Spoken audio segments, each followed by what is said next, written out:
কল্পনা করুন, আপনি একটা অগভীর কবরের ভেতরে জেগে উঠলেন। আপনার গায়ের উপর পাতলা এক স্তর মাটি। আপনার কানে আসছে সেই দুইজনের চলে যাওয়ার পায়ের শব্দ, যাদের আপনাকে রক্ষা করার কথা ছিল। আপনি চিৎকার করতে পারছেন না, কারণ আপনার গলাটা চিরে ফালা ফালা হয়ে গেছে।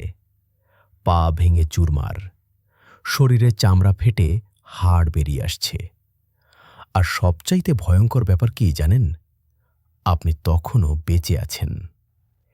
এটা কোনো ভৌতিক সিনেমার গল্প না, এটা হিউ গ্লাস নামের একজন মানুষের জীবনের সত্যি ঘটনা।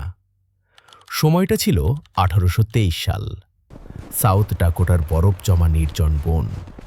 হিউ ছিলেন একজন দক্ষ শিকারী, কিন্তু বন তো আর নিয়ম মেনে চলে না। একদিন টহল দেওয়ার সময় হঠাৎ হিউয়ের সামনে পড়ে যায় এক মা ভাল্লুক আর তার 2 বাচ্চা। হিউ বন্দুক তোলার সুযোগটুকুও পাননি।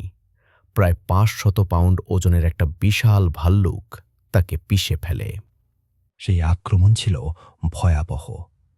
ভাল্লুকের থাবায় তার পিঠের চামড়া কাগজের মতো ছিঁড়ে যায়।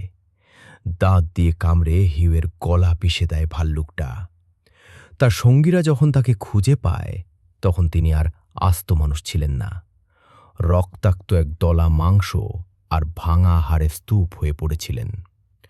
সঙ্গীরা তাকে বয়ে নিয়ে যাওয়ার চেষ্টা করেছিল, কিন্তু এই ভয়ঙ্কর এলাকায় একজন মৃতপ্রায় মানুষকে সাথে রাখা মানে পুরো দলের বিপদ ডেকে আনা। জন ফিটজেরাল্ড আর জিম ব্রিজার নামে 2 জনকে টাকা দেয়া হলো তারা হিউয়ের মারা যাওয়া পর্যন্ত অপেক্ষা করে এবং তাকে শেষ বিদায় জানায়। কিন্তু কয়েকদিন পর তারা ভয় পেয়ে গেল।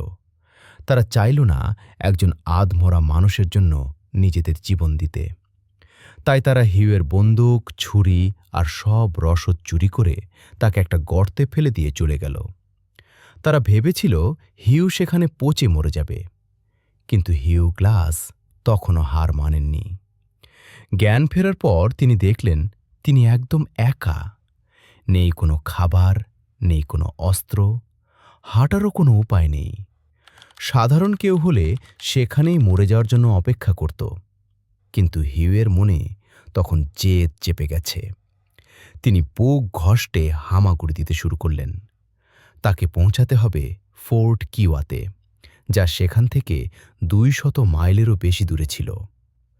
একবার ভেবে দেখুন, ভাঙা পা টেনে টেনে পেটের ওপর ভর দিয়ে 200 মাইল পথ পাড়ি দেওয়া।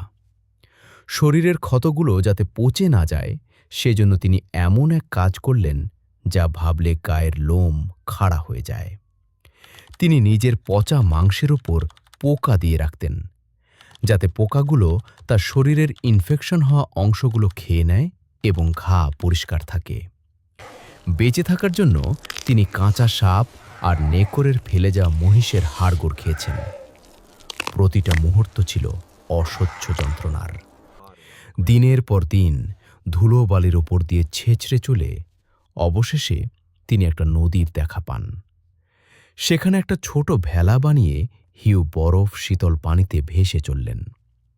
তার মাথায় তখন একটাই চিন্তা, যারা তাকে ফেলে রেখে গেছে তাদের খুঁজে বের করতে হবে।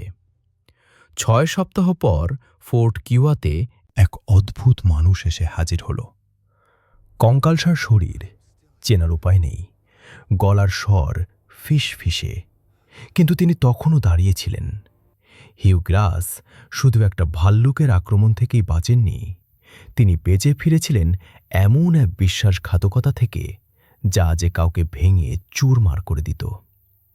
তিনি প্রমাণ করেছিলেন মানুষের মনের জোর আর বেঁচে থাকার ইচ্ছা যদি প্রবল হয়, তবে কবরও তাকে আটকে রাখতে পারে না। প্রতিশোধ নিতে গিয়ে তিনি হয়ে উঠলেন এক কিংবদন্তি, যে মানুষটাকে স্বয়ং মৃত্যুও ফিরিয়ে দিয়েছিল।